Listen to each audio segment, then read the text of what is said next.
Okay. I'm just being silly. Don't mind me, y'all. Hey, y'all. I got some shit would need to be said. Okay.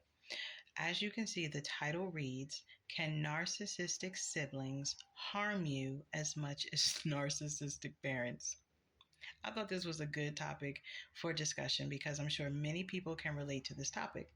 I watched Spiritual Whistleblower. Have you ever heard of her? Um, I watched her personally speak on this issue within her own family unit.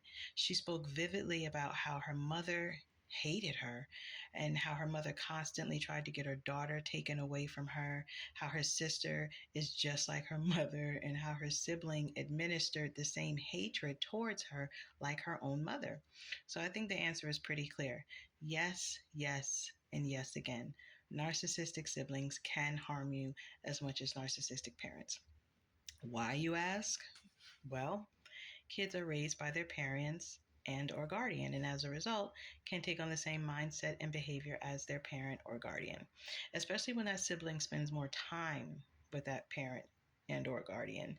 For example, I noticed when my kids, Winter and Laker, were with me more than the other parent, their behavior was very loving. They looked out for one another. For the most part, they were well behaved. When spending more time with the other parent, I noticed my kids began arguing more, becoming physically abusive with one another, and appeared to hate each other more than love each other as they usually did.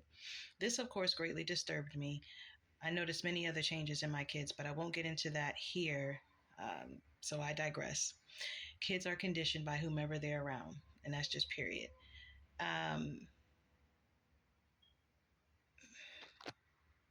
so, if the parent or guardian are narcissists, then 9 times out of 10, one or more of the kids will take on narcissistic tendencies. And yes, those tendencies can hurt their sibling.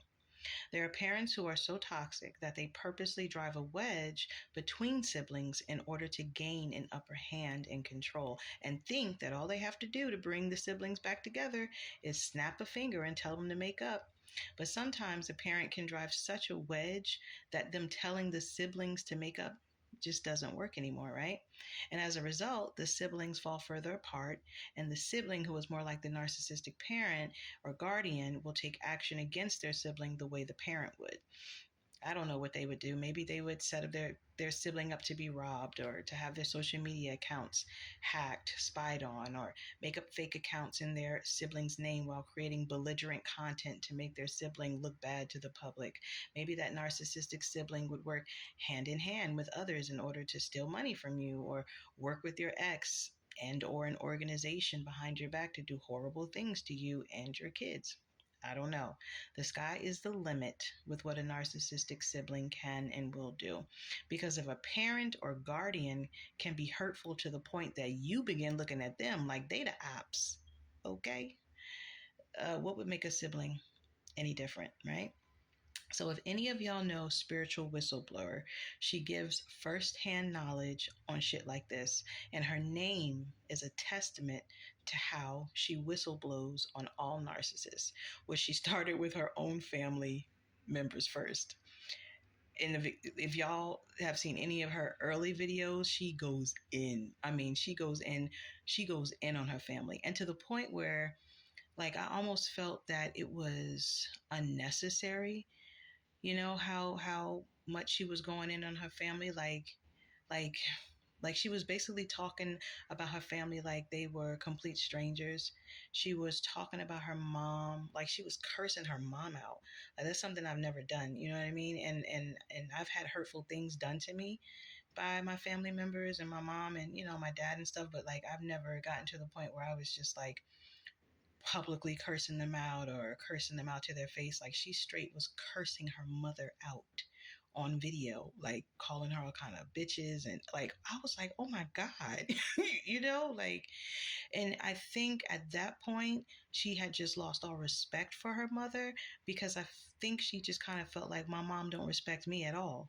She don't respect me. She don't love me. She's never loved me. She can't love me because she don't love herself. Like, she kind of just broke it all down to like her mom being like a karmic mother. You know what I'm saying? and it's a lot of people that have that same situation. I remember watching an interview with Oprah Winfrey. This is a side note, y'all. This is all off script. This is straight from the dome right now. I remember watching an interview with Oprah and Pastor T.D. Jakes. I know. We're not gonna get into that whole TD Jakes and Diddy thing, okay? But he was still talking some good stuff, so that's what we gonna run with, okay? We're gonna run with that.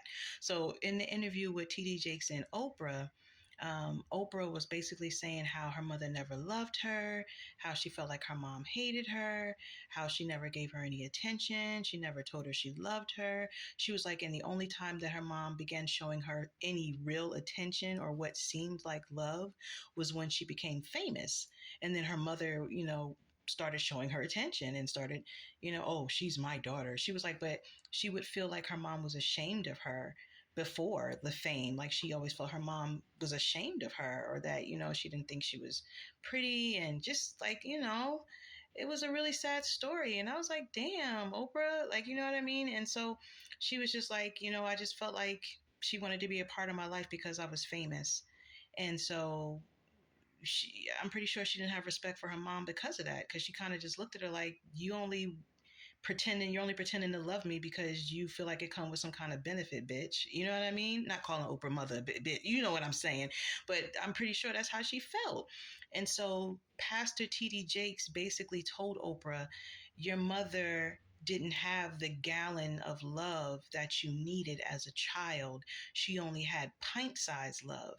So if she's only harboring pint-sized love and you needed a gallon, you can't expect her to fill your cup with a gallon of love when she only had a pint size, right? And I was like, ooh, that was deep. That was deep. I was like, that was deep. You know what I mean? Because, I mean, when he said it like that, it really registered to me. And I was just like, wow. Basically, Pastor T.D. Jakes was telling Oprah, your mother could not give you what she don't have to give.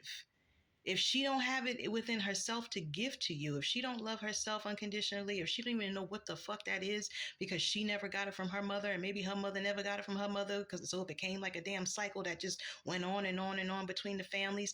Kind of like how, I've heard stories of people saying, oh, my mom never hugged me, or my dad never said he loved me. And then these kids, they grow up never being hugged and never being told they were loved and never being like having affection and stuff like that. And they don't know what that means. So they kind of grow up cold. You know what I mean? Like a little like stoic and cold or whatever, because they don't have that. They don't know what that is. And then when they finally get with somebody who actually shows them some kind of real love and affection, and it just like it kind of scares them, because they're like, what the fuck is that? What is that? I've never experienced that before.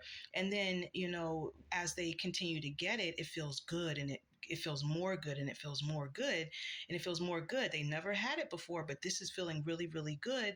But they're kind of leery of it because they never had it before, but it feels really, really good. But because they've never had it before, they don't know how to treat it. And therefore they start hurting the person because they don't know.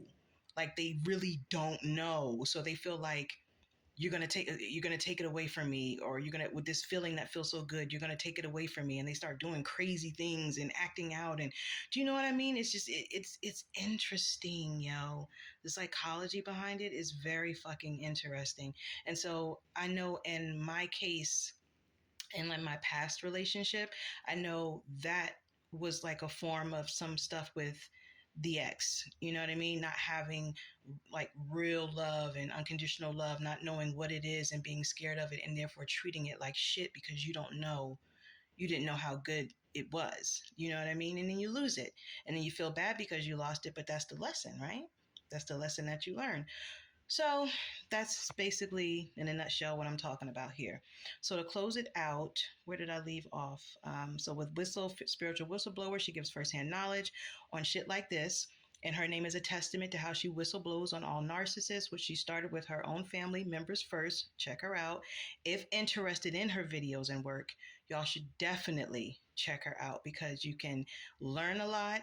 You'll be able to pinpoint a lot of things if you can relate to her, which I'm sure many, many, many can. All right. Comments, y'all?